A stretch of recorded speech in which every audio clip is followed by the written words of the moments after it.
How are you? Welcome to DCP Talks, baby, episode number 10. How's it going? I think it's going pretty good. You know, we're starting episode 10. DCP Talks is every Friday, comes out usually after 2 p.m.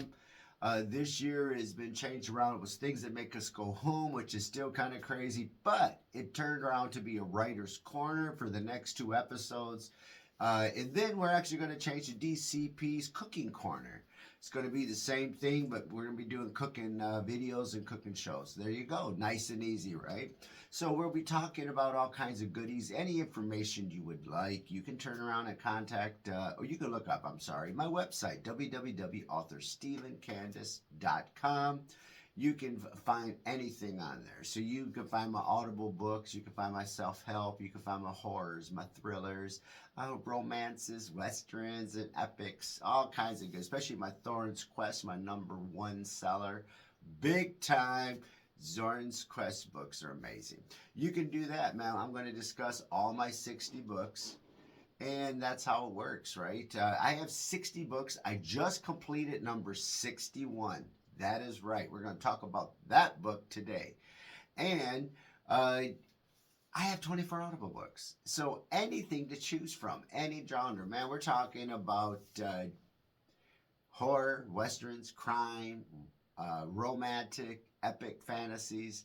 Man, we're just talking about anything. And you can find them anywhere. So that's the best part about it, right?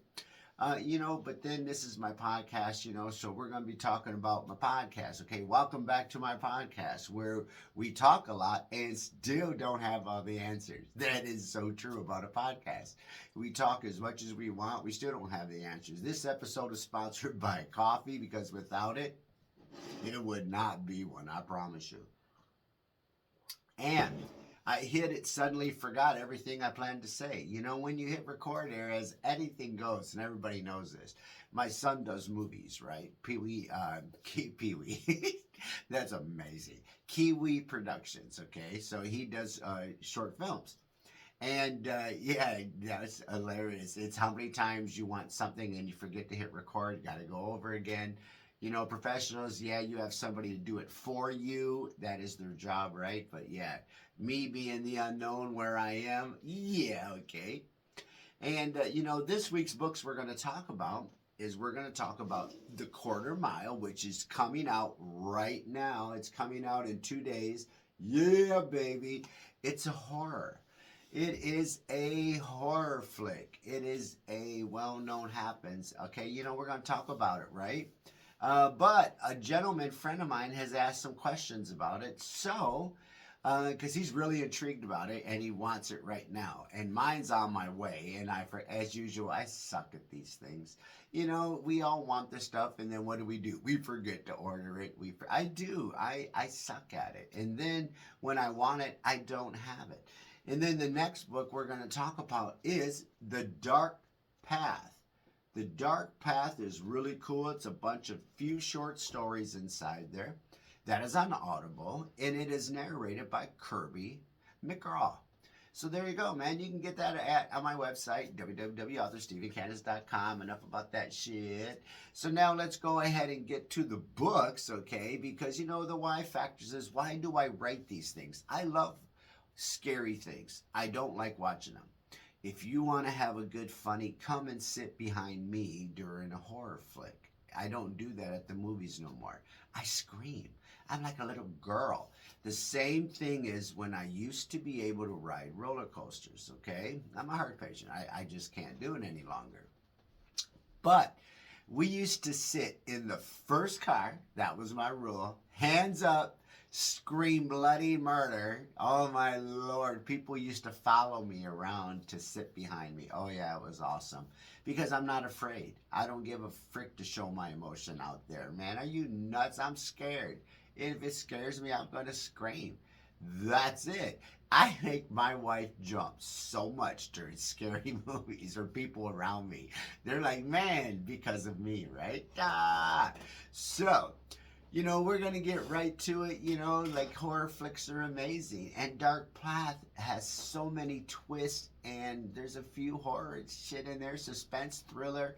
It is a gimme. It's got 4 good stories in it, man. I'm telling you, man. Twists and turns at every turn. And it's one of those books that just, you want to do it. I heard somebody say this yesterday. I had to have a medical appointment yesterday. And the girl who was doing the procedure, per se, uh, it was an ultrasound, big deal.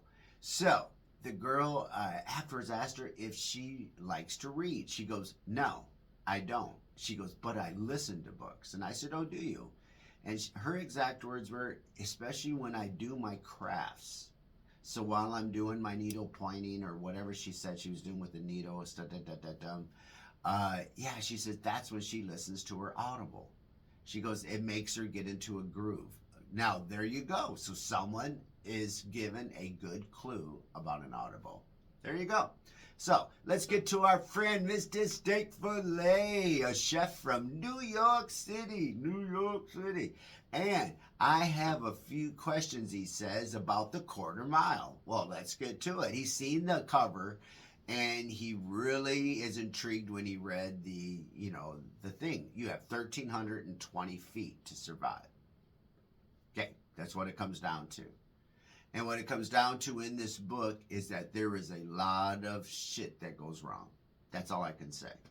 People, get trapped in this fog. They feel they have to leave. Why people leave their cars, I never knew that shit. But people feel they have to leave sometimes. Well, they get trapped in this fog, and then shit happens in this fog. Then people come to help, and then more stuff happens. So, I mean, it is a twist and turns at every man. So his question is the fog a natural phenomenon or something supernatural? No, it's actually there is a reason for this fog, as you have to find out. And yeah, so it is one of those things where, nope, it's not a supernatural. Who is the first person to realize the danger of the fog? That is really funny question that he asked there, because when people go into a scary situation, why do they keep going? Why wouldn't you stop, turn around? In this case, these people, everybody that is in this uh, book that has happened, has been driving down a highway, and then they are in the fog without realizing it until they're too deep, and they can't seem to find their way out. That's how basically it happened. So the first person to really realize the danger of it was Sheriff Miles Davis. He was the first person. And that was after 88 people didn't realize what it was. Is there a leader amongst the trap group, or does chaos take over? It's always funny about it how there are natural born leaders. I'm a natural born leader. I've always been in a position to be in management. It's just always happened. Same as my sisters, same as my cousins. They all own businesses. My family, my sons and daughters are all in management. It's funny, eh? Yeah, it is kind of weird. Or they own their own business. Like, it's just what it is. Yeah, so to me, it is one of those things where, yeah, it's... Let's see. How do different characters react to being trapped? Always. Everybody reacts differently. Make sure you remember that. Make sure you remember that in this book, fear is the #1 factor. I'm serious. Fear is the #1 factor. Fear will outconquer anything anybody can say or do. If they're scared, they won't do it. If they're scared, they won't move. If they think they're going to die, what do you think they are thinking in their mind? We don't put ourselves in their mind. We couldn't get there.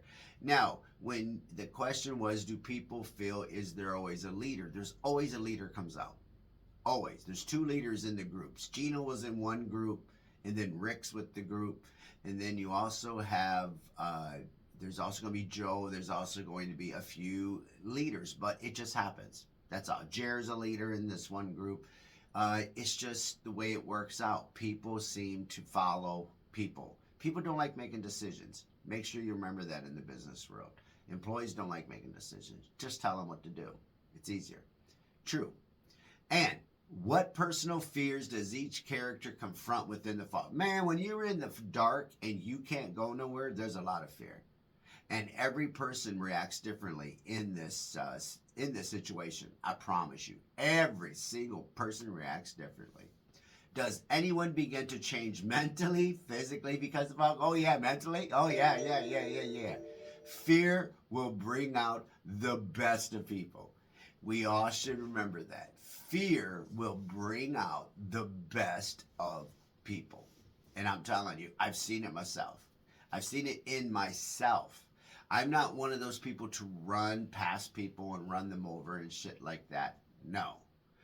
But I am one to get where I need to go in the right amount of time. If I have to run around people, if I have to pass your ass, if I have to push you out of my way, but I will not just push you down and run on your back. I won't do that. Let's see. Now, what personal fears does each confront within the fog? Oh man, let me tell you, there's anxiety. There's the fear of darkness. And then there's going to be a fear of what is coming in the fog. I think what's happening is in the first 100, over half the book, really be honest with you, it is basically a lot of fear of the unknown, which is the greatest fear of all, by the way. The fear of the unknown is the greatest fear. Just remember that. That's why you have to conquer it. Does anyone change me? Oh yeah, they all do, because the horror elements. What unseen horrors lurk in the fog? Oh, there is a deadly horror that's going to be unleashed in the fog. So that's, read it, find out. Are the threats inside the fog imaged or both? Real or imaged or both? Well, that's just it. Like I said, fear is the biggest conqueror. Fear is a conquering about anybody, man. So at first, I would say, yeah, at first it's imagined, and then it becomes real fast. How does the fog manipulate senses, sound, sight? Man, when you can't see nothing, really smell nothing, you're screwed. And then when the people go to help, now they have hazmat suits and stuff because of the fog, right? And they don't know what's in the fog. Now, and then it becomes a completely different story. So, I mean, hey, what's the most terrifying moment in this story? Oh, let me tell you. When they wake up. Oh! No, I don't know. There's a lot of things in this book that are pretty spooky, especially the ending is a good twist. What does the fog symbolize in a quarter mile? Well, the reason why is the fog is only contained with a quarter mile radius so far. There's a reason. And therefore, it has to be contained, or otherwise it could spread if it continues, right? Like anything else in the world. Does the story explain human nature under pressure, fear? Oh, hell yeah. There's a lot of explanation of why people are stupid or why people do what they do. And then survival, strengths, intelligence, or luck.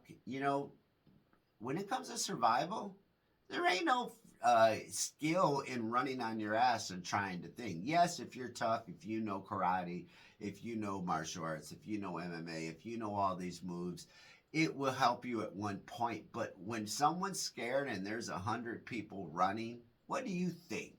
You think that's going to help you when you turn around and go, yeah? No, that shit, you're running with everybody else until it's time to brawl. Then you can stand on your own. That's true. Okay, does this ending answers or leave a mystery behind? Well, actually, the questions about the fog are all answered. The questions about the fog are all answered.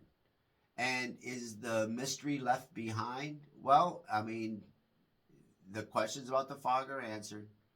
But like I said, do they find everything out? I don't know. Could the fog return? Well, if people don't take care of certain situations, yes. But I doubt it. The fog should not return in this source. All right. Well, there you go. Well, thank you, Mr. Steak Filet, about the quarter mile. Let's check that out one more time. Hey, there you go, boys and girls. I do have Kiwi Productions, though. They are working on a new cover for me. So this cover will be out until the new cover comes blending in. Once that cover comes in, baby, then we are golden with the new one, all right? All right. Let's get a little drink of coffee. Now, Mr. T. Cuervo, he actually really liked the first story in The Dark Path. And he was about to get to the other two when he sent me and said, listen, I got to ask you some questions about The Dark Path before I get really deep into it. And I said, sure, go right ahead. Oh, that was a good one, wasn't it? You got to like that when someone does that. So, what connects the stories in The Dark Path? Well, really, you know what it is? All the stories, I have a really shitty habit of combining people into different stories. And in all of these books, there's a couple except for one book. So out of 4 books, 3 books, there's a couple that has been in every book. So they don't, okay, you're going to find that when I write completely about, like with Escape, okay? With Escape is about a prison, a guy that has to go to prison. With Diesel, there's a dog, okay, that the paranormal kicks in. So there's different ways of writing, but different ways of bringing people into a story. And that's why, because they're actually in 5 different books until the last book. Sleepy Waters Campground. So, I mean, Mike and Mindy. I'll just tell you who they are. So when you see their name, you'll be like, oh, I know Mike and Mindy. What other book are they in? Oh, they're in that book too. Very short little scenes, but like anything else, a cameo. They get in, they get out, but there's a reason why they're there. Hey! So all these 4 stories, what connects them? They're all twists and turns. And they're all really... books I like because of just, they're the beginning books. They're the books of my, beginning after my first 2 years of writing. Then I started to think outside the box more. And then that's what it is. So, why is the book called The Dark Path? Because everybody has a dark path that they have to go down. Everybody. I have a dark path. You have a dark path. We all have a path that we do not like to go down. And the dark path is that one. Does each story take place in the same world? The same Earth world? Yes. The same time frames? Maybe not. And are they close together? Well, the funny part is, all of my books, if anybody realizes, Beamer Falls is where everything seems to take place. Evil and everything lurks in Beamer Falls. And I have used Beamer Falls for years. And Beamer Falls is, I guess you would say, yeah, around Beamer Falls, surrounding areas. Escape is different. He has to travel. But yeah, there's been a lot. No, the same world, but different places. Okay? Is there a hidden message leak in all 4 stories? No, not at all. I'm starting to get better with that. I'm starting to get better with putting names in different books to make you think about that book as well. Life on the Prairie is one of the things. One Family's Journey. There's 3 books. And then John Tillis. He's in 2 of those books. His name comes up. So therefore, now you get to know. And then in John Tillis, he mentions Laura Jenkins in book 2 under the Colorado Moon. So therefore, I kind of coincide them together. You know what I mean? So that's coming, right? So there we go. Which story is the scariest? It depends how you look at it. I would say every rose has its thorn. Oh yeah, 13 Roses. That's a beauty. That is a deadly little book. That could be a movie out there, which would be a scary thriller. And man, and it can continue, by the way. That's the scary part. So, it is something that is deadly. It kills a whole town. So therefore, there you go. I gave you something fucking to read about right there, man. It kills a whole town. I don't know about you, but that's something deadly, okay, when we're talking about that. So that's a good masterpiece theater, I think I call it. Uh, does each story build on the. No, not at all, like I said before. Is the final story the most important? No.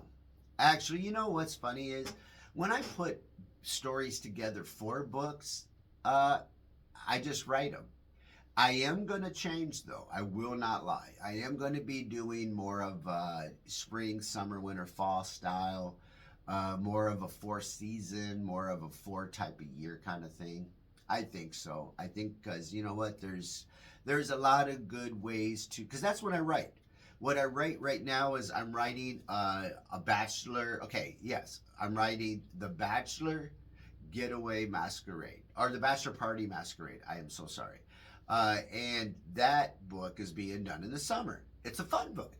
So then my winter books are my, journey books, are my, horror books. Summertime is fun. Springtime is let's get out there. Yes, this horror book, but I just finished it. It's done. So therefore, hey, it's done already. So there we go. So let's see where we are going to do. See, is the ending connected? Nope, we already talked about that. Do any characters appear? We already talked about that. Is the horror is the most common psychological or natural? You know what?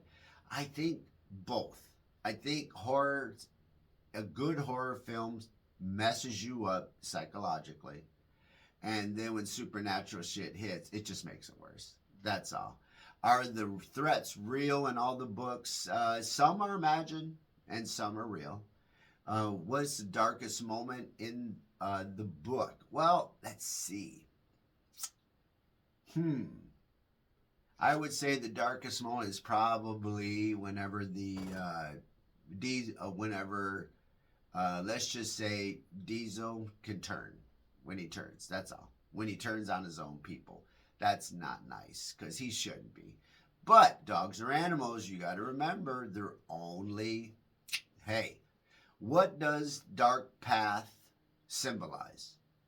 It symbolizes the dark side in all of us, which we have to go down. There are times we have to go down something dark, and we have to face our worst fear. We have to do it.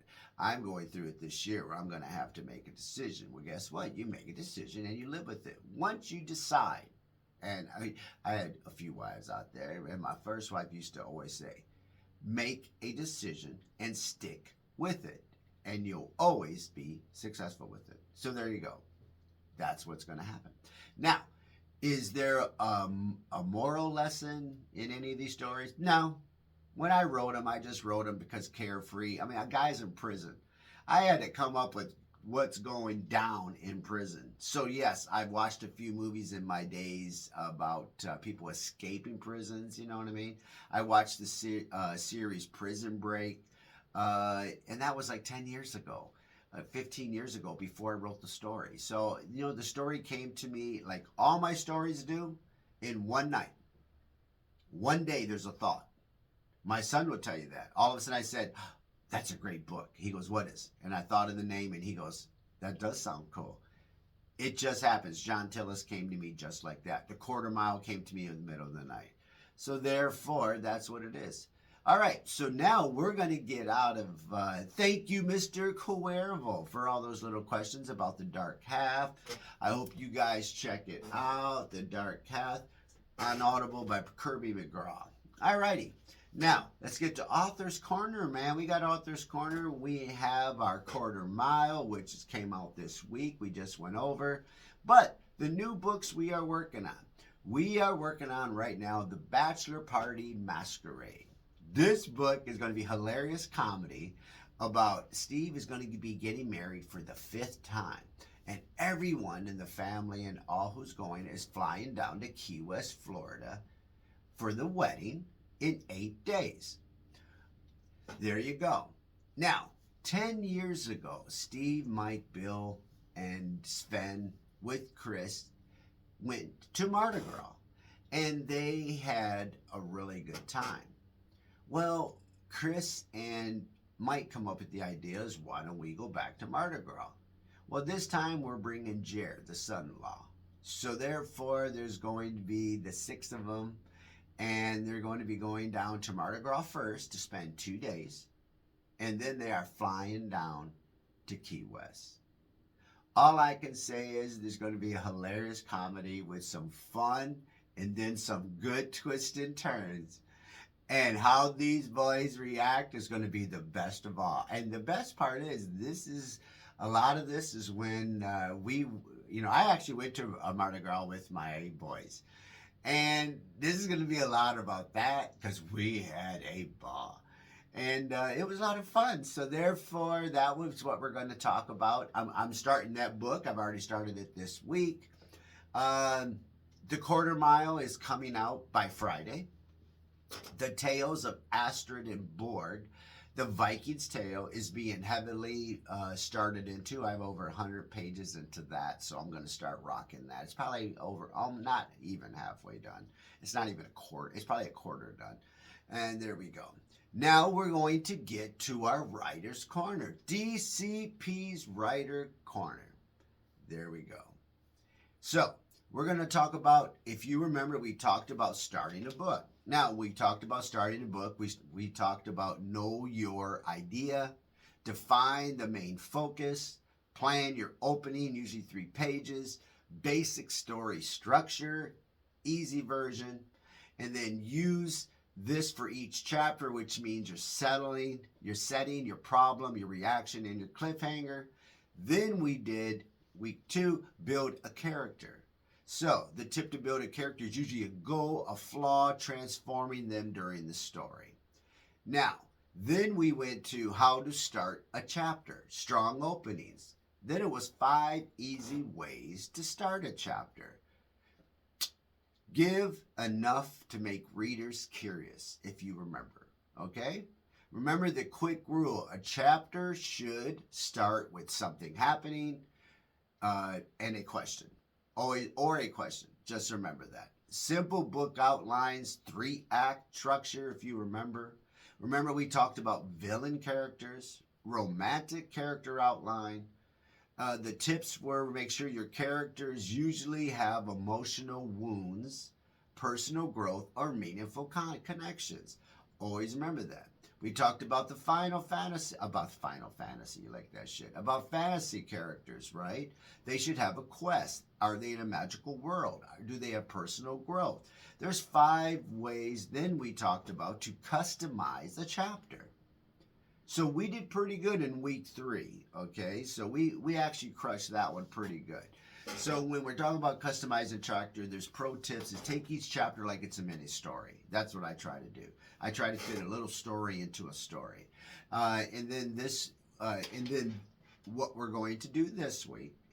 This week we are going to plan your manuscript. Because now that you've already done all that, you're going to put all that together now, right? And then we're going to plan on organizing your manuscript. So when you organize your manuscript, you want to put 4 stories in the correct order. So you got to decide on the title page, the table of contents, optional but good for multiple stories. You got to use Microsoft Word or Google Docs. The formatting basics is text, numeral, or grammar amount. The font size should be 11 to 12. And the line spacing should be 1.5 or 1.15 to 1.5. There should be indents for paragraphs, chapter, story, title, centered, and bold. There we go. Now that's just your first outline. We're going to go over that again. I turned around and was thinking about that because when I put my stories together, this is exactly my format. The only difference is I'm a senior. I've got bad eyes. So I do my font 12 or 13. That's what I do. I don't do 11. I got bad eyes. So, and my books that I've had commented on that they love the bigger font. Now, it is what it is. But I just did a book with 12. I'm going to try it out again before I do the next book first, if I'm going to do 13 or whatever. But normally, let's do it again. You want to organize your manuscript, put all 4 stories in the correct mode. You got to decide on the title page. You got a table of contents if you want to do it. You want to use Microsoft Docs. Microsoft Word or Google Docs. I use Microsoft Docs. That's what I use. I always send my books in docs. It used to be rich text you can use as well. That's a fact. I know it already. I can tell you the answer. I've done enough books. So I use Microsoft Word Docs. It is the best. That's all I'll tell you right now. And any program takes it, by the way. Any of my program takes it. So therefore, it's the best way to go. You want to use Times New Roman. Wow. Times New Roman or Grammamont. I never use Grammamont. I always use Times New Roman, always. It's just a better, and then when I do my chapter titles, I may change it to footnote or something different. Otherwise, no, it's always Times New Roman, always. The font size they're telling you to use is 11 and 12, which would make sense. I like 12 or 13, personally. That's me. The line spacing, 1.5, I use. I don't use 1.1. I never thought about 1.1. I should try that. That could be different. The indent paragraphs, always. Chapters, always. Now, we're going to get to create your cover. So when you create your cover, like my title, The Dark Path, per se, you want to add your name. You want to use dark if it's horror image, shadows. You can do anything like that. So we're just going to go with horror for the now, just so you know. So you can use Canva, which is easy, Photoshop Advanced. And what you want to do then is you want to make that image come forward. And then you want to get feedback. Ask your friends, ask your family. I do this all the time. Do you like this cover? They don't know what I'm doing with it. I'm like, what do you think? And I asked another one, what do you think? Oh, what do you think? Hey, why? Okay, then you got to ask yourself when you look at your cover, was anything confusing about it? Will anybody look at it and say, I don't know what this is? What's the scariest part? And use their feedback to improve it. I mean, come on, man. Be smart about it. Then your final proofread, after you get your cover, then you're going to final proofread it. That's what I always do. Then you go through one last time, which is what I'm doing with the quarter mile. I have to reread it one more time. So when people don't say authors don't read books, we read more than anybody out there because we have to read each one of our books at least 2 or 3 times without anybody realizing it. You are constantly reading chapters. You're constantly reading. We can read fast. There's very few authors out there I don't know that can't read fast. I can get through 200 pages in really 3 hours max time, and that's a max time. I can blow through it really fast. It's just what it is. To me, I just read. So proofreading one last time, fix your mistakes, whatever you do. My sister she's my nemesis, I swear. She will read a book and go, hey, Pichu, page 83, there's a word, it doesn't look right. Piss off. No, like, you know what I mean? But still, thank you, because now you can fix it. You don't want readers. It's funny, I read books out there with mistakes and didn't think anything of it at first, but you think about it. Like Perfect Storm had a mistake, easy, a couple. And there was another book that had a couple, and I was like, why do these books have mistakes if they're at a publisher? But people are human. And if you're not letting AI take over, which I'm not, because I don't believe in AI, I believe in AI for certain things. I don't believe in for writing and songs, writing books and shit like that. No. So to me, no. Make sure everything looks clean and professional. You got to go through every page several times to make sure everything is clean and professional. And that's it. Then you want to publish it. You want to publish it and share. You have options out there. You have digital to upload. You have Amazon Kindle. You have Wattpad, free sharing. You have PDF to share with readers. You can print it on Amazon Kindle or your local printing services. Then you promote it. So when you promote it, then you're talking about use questions as engage your posts. See, I like to do that. I like to do a lot of that stuff with TikTok. I am a TikTok guru with my shit. I am a TikTok guru. Share quotes from other stories. I share quotes from everybody else around the world when they tell me. So we're going to go over all this real fast again, guys. I gave it to you.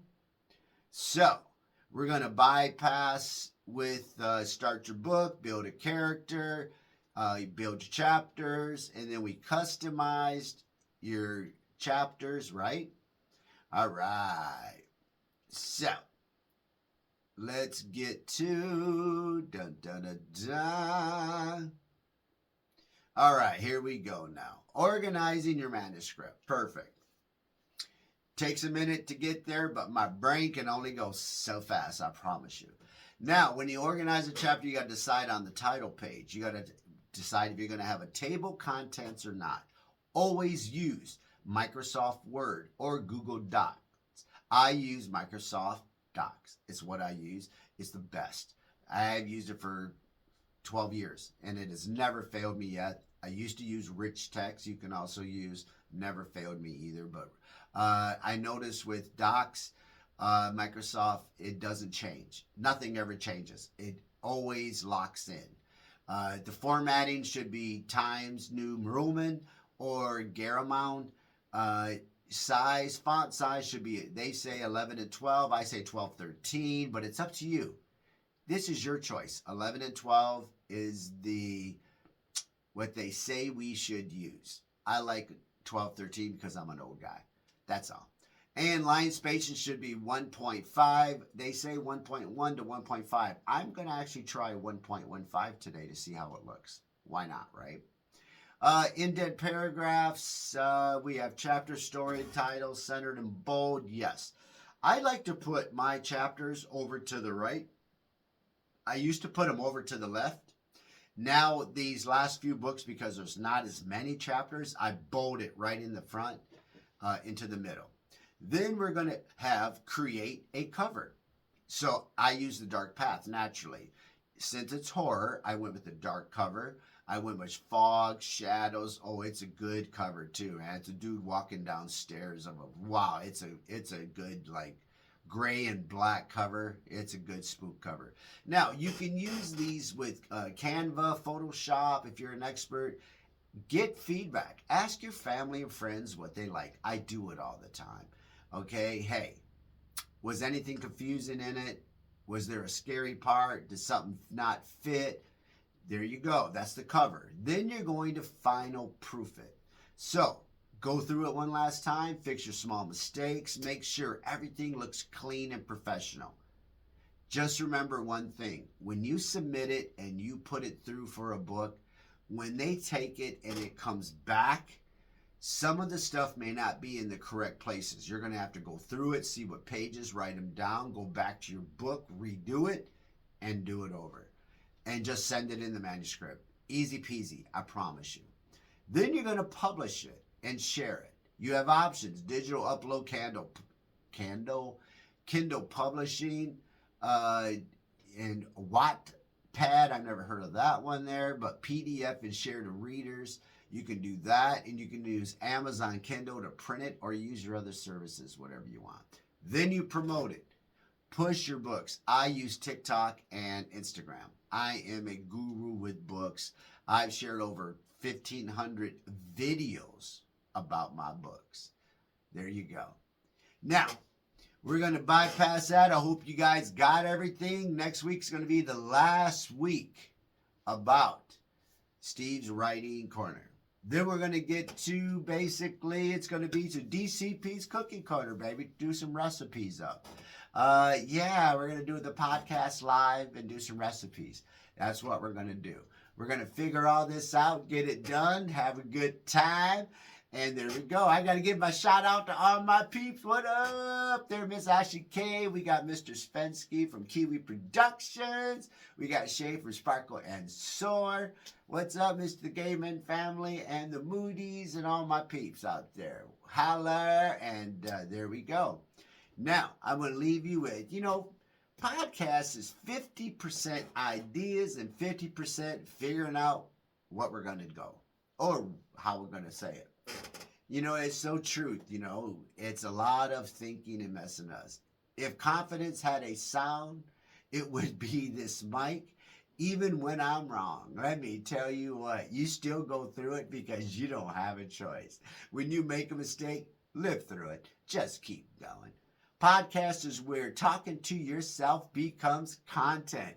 You just got to love talking about you.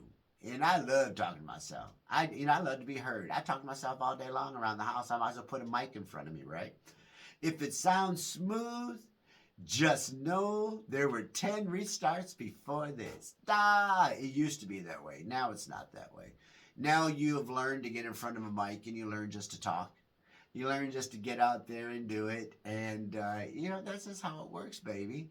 I'm going to leave you with this week's quote of the week, and I put them in all my books. And this week's quote is, "You only fail when you stop trying." You only fail when you stop trying. Thank you, ALK Artwork. Thank you very much for that little quote of the week. Please note I will provide feedback from both sides, devil advocate, all that shit. Just give it to me, baby. There you go. We will, you can, send it to www.authorstephencandace@gmail.com. Wow. authorstephencandace@gmail.com. That was so crazy, okay? Thank you so much. We're going to do this. Oh, there it is there. You can send your feedback at authorstephencandace@gmail.com. Woo! Check out my website, www.authorstephencandace.com, baby. Plenty of books, plenty of audibles. I got 2 new books just came out, baby. John Tillis and A Quarter Mile, baby. Now, we will talk to you soon. If there's anything you want to talk about, just ask. Holla and have a great day. Looking forward to the next adventure on DCP Talks is out.